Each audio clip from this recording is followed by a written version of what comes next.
the motion before us that we should refer the entirety of the saga to our ethics, code of conduct, and public petitions to revert back to us. But let me just read this for the record. Even the first time the issue came up here, our distinguished sister was not even speaking from her seat. And that was when we tried to call her to order. I think part of the problem is when people come from court-declared senators, they miss the orientation. The management of the National Assembly is hereby ordered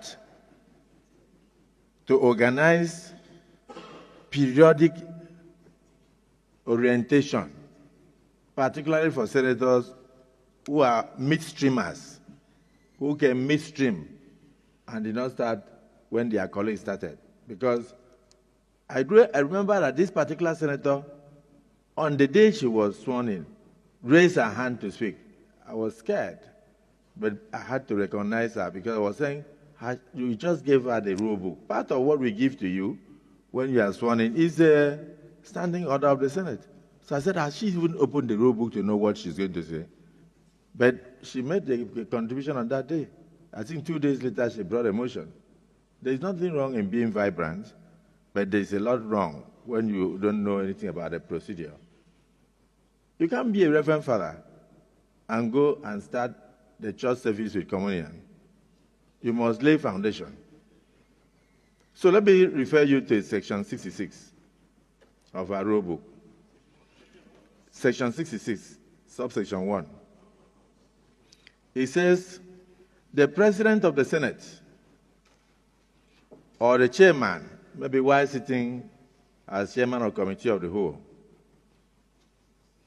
after having called the attention of the Senate or of the committee to the conduct of a senator who persists in irrelevance or tedious repetition, either of his own arguments or of the argument used by other senators in debate, may direct him to discontinue his speech. So even when you are talking, the Senate President has a right to ask you to discontinue your speech. And then section 66(2) says, if such a senator refuses to resume his or her seat, this is the first time the rule book is even referring to her,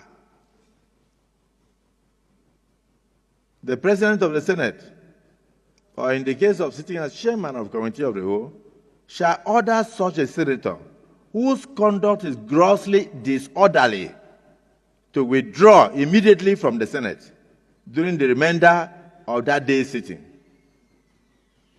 The President of the Senate shall order such a senator to withdraw in the event that he views her conduct or his conduct to be disorderly.